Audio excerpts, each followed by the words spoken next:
John, you must be absolutely delighted the winning start on the return to the Championship. Yeah, I'm really pleased. Obviously against a high quality team.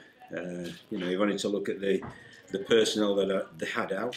They've obviously recruited very strongly from overseas. The hooker's really good, isn't he? And they've obviously got half the Leeds team as well. So it's a good team we've played against, and we've competed really well and come out on the right side of the ledger, so it's been good. It was a bit of a back to the wall performance in the closing minutes, but I thought the side showed great composure and, more importantly, game management. Yeah, I thought they were smart. I thought our half-backs were smart, to tell the truth. One of the tries we scored was from a little tip up that we were happy about, and then obviously they're taking the drop goal at that time and then putting the ball out of bounds at the right time. So I thought our half-backs were really smart, so delighted with them. But you can have smart half-backs, but you have to have some big fellas who roll the sleeves up and work hard, and that's what they've done. And so really pleased with the all-round effort, and it bodes well for the future. And I thought the game boded well for the standard of rugby in the Championship, because the conditions were awful. It's very slippy underfoot. It's been raining throughout, but I thought completion rates were high, and I thought both teams asked questions, and both teams were fully committed. So it's a great advert for Championship rugby, but obviously I'm extra pleased because we've come out with the 2 points. Did those conditions affect your game plan at all, John? Well, yeah, they're bound to do, yeah, because what we'd practiced, some of it went out of the window, but you get used to that, because obviously we didn't.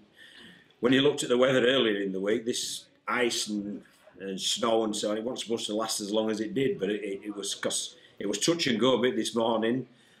Stuart, our football manager, told me about whether the game went ahead, so when it did come through, we understood why it was touch and go, because it was really slippy underfoot, but both teams adapted really well, and it was a cracking game. I guess if you were going to nitpick anything from that, it's probably the sloppy defending for the 2 Featherstone tries off the kicks.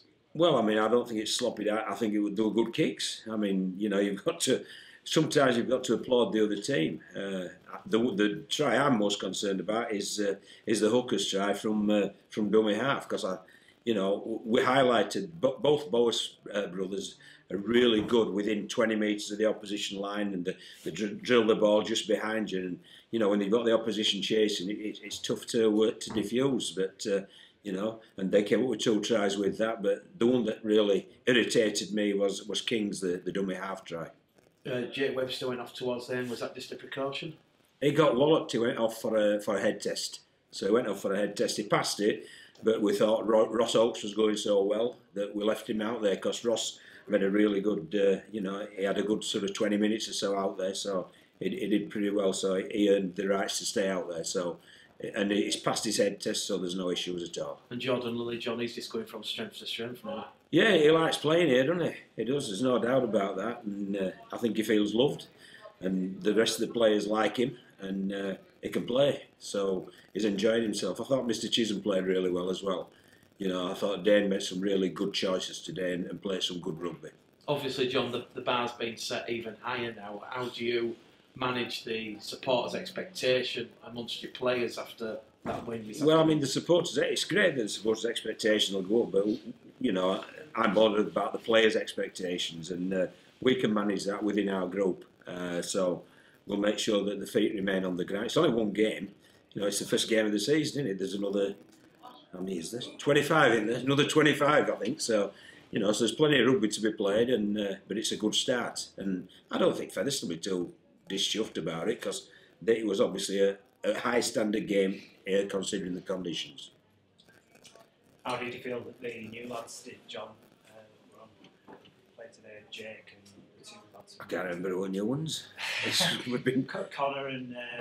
Oh yeah, well, I think Connor and Matty Willie were outstanding, and they kept spotting Matty Willie up in that middle channel. But I was pleased they were doing that, because he could tackle all day. And Matty is a fit kid, and he lasted his 50 minutes, which we expected. Then George went on and did his George.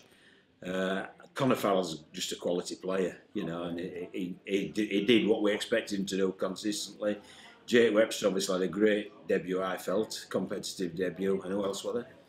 Reece Evans. And Reece was quality as well. So they brought something to us, That's why we brought them into the group, and they added something to our group. But you've also got to look at the lads who were here last year. I thought Sam Hallis was magnificent today. You know, Sam whacked straight in 50-odd minutes, non-stop playing in that middle channel, and I thought he played real good. So, really happy with them. And John, Brandon Pickersgill played in number 1. Is that a decision now? He's left 20 and he's going to play 1 for the remainder of the season? Yeah, we got permission from the RFL to change his squad number to 1, obviously with Greg leaving. So if Greg English comes, we'll give him number 20.